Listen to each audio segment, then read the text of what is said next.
So the Kanan Stark we met in Power, he wasn't just another drug dealer. He was ruthless, manipulative, cold, and willing to kill amongst anyone if it meant surviving. But here's the question. Was Kanan always a monster? Or did Kanan slowly become one because of his mother and childhood trauma? Because when you really look at his journey in raising Kanan, every season takes another piece of his humanity away until there's almost nothing left. So when we first met Kanan, he wasn't evil. He was just a teenager trying to earn some respect. He wanted his mom's approval. He wanted to prove he belonged. But obviously, when you growing up, up around rock, that means violence wasn't something he discovered. It was something he was just raised around. And every lesson was violence. Most kids, they learn right from wrong. But Kanan learned something that's just completely different. He learned that betrayal is expected. He learned that weakness gets you killed. And that loyalty only lasts until someone has something to gain. So every season, them lessons became normal. So the turning point was when Kanan just stops reacting and he starts making choices that permanently change who he is. And once you cross certain lines, there's no going back. If you really look back to raising Kanan, you see Kanan already dropped the body with his boy D, with his brother. Kanan watched his mom literally clap his own dad, and he had to drop Ronnie. So Kanan, he'd been becoming cold, and we thought Kanan was becoming cold when he dropped Ronnie. But this season has been absolutely crazy. I mean, Kanan, he's very, very twisted in the head. But what makes Kanan terrifying isn't just that he's willing to kill. It's that, he becomes emotionally detached. He stops thinking like family. He just starts thinking like survival. And once survival becomes your only rule, almost anything becomes justified because you don't care about nobody else but your own well-being. And that's actually what makes Kanan such a great character, even though he's not a great character, if you get what I'm trying to say. It's because he's not evil because he enjoys being evil. He's just the product of years of manipulation, betrayal, violence, and impossible choices. And every time he loses someone, he loses another piece of himself. So the older Kanan we met in Power subtly makes a lot more sense, because raising Kanan is not just telling us his story, it's showing us how someone slowly loses their humanity. That's what made Kanan one of the most tragic and most dangerous characters in the entire Power universe, if you ask me. But what do you think, man? Was Kanan always destined to become this person? Or did the people around him create the monster? But let's keep digging deep into this video. So one of the most crucial things that Kanan did, I mean, in the original Power, we already knew he was grimy and he was a sick guy. You could already tell he was sick. Honestly, anything he does now from this point on would not surprise you, because this guy is sickening. So the death of Jukebox, right? That was the hardest one, because Jukebox, she isn't just his cousin. I mean, she's his best friend. They grew up together. They understood each other better than almost anybody. So by the time Kanan reaches that point where he could kill Jukebox, it's not just another body. It's just easy for Kanan, because this is who he grew up to be. And when you see Uncle Lou and Uncle Marvin, what he did to them, then obviously you see why it's so easy for your boy K to take out a Jukebox. And it's just proof that, Kanan, the way Kanan cares just for himself has replaced love completely. And he's just Rock. He's literally just a male version of Rock. So, that little boy who wants to laugh at Jukebox no longer exists. By the time Kanan kills her, survival matters more than blood. And then Sean, that is the ultimate betrayal. This one's crazy because literally, Sean is literally his own son.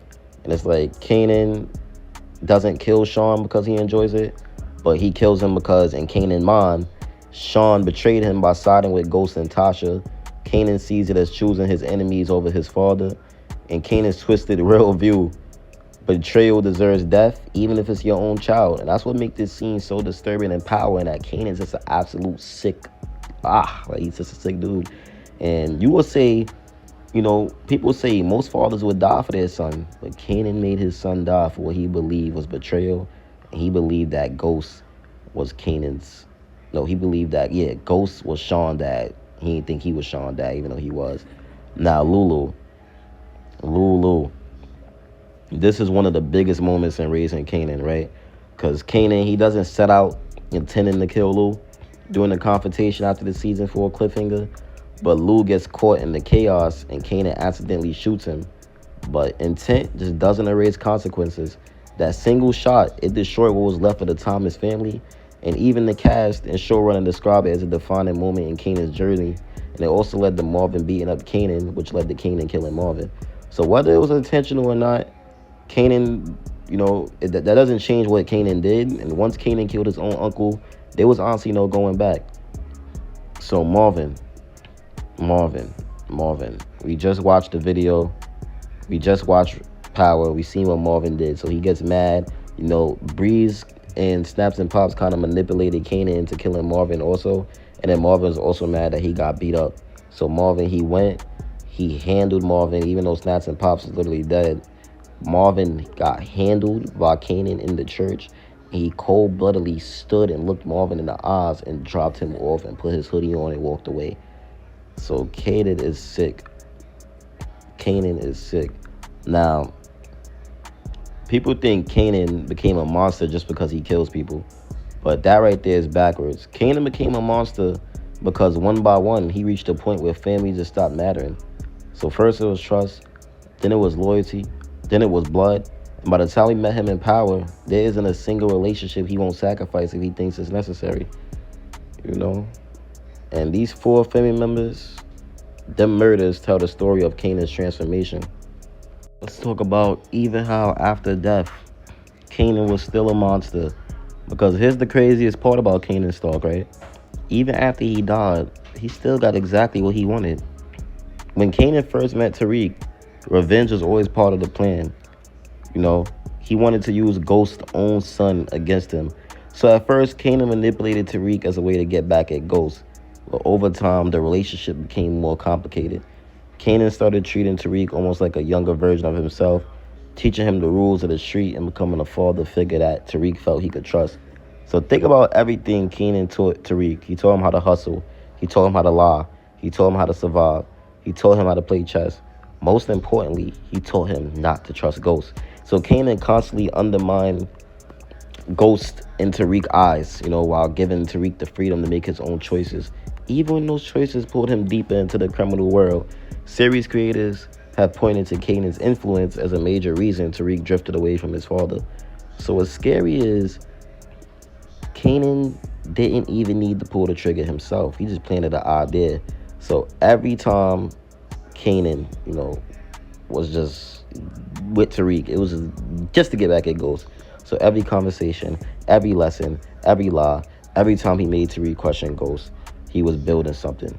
So then Kanan dies by the hands of Tariq. Boom. But most people think that's the end of his story. I think that's when his biggest victory begins, because even after Kanan is gone, the effects of his mentorship remain. In the Power final season, Tariq ended up killing Ghost after years of resentment and manipulation. And the show itself even includes a vision of Kanan that pushes Tariq toward that final decision, reinforcing how deeply Kanan's influence stayed on him. So Ghost spent years, man, trying to protect Tariq from becoming another version of himself. But Kanan turned Tariq into something even Ghost couldn't control. So maybe that's Kanan's greatest accomplishment, even though he was a bozo. It wasn't the people he killed. It wasn't the empire he built. It wasn't even getting revenge himself. His greatest accomplishment was turning Ghost's own son into the man who would end Ghost's life. So that's why even in death, Kanan Stark was still an asshole. Enjoy this breakdown, man. If you enjoyed this video, like and subscribe. A lot more will be on the way. StreetSaga TV, and I'm out. Peace.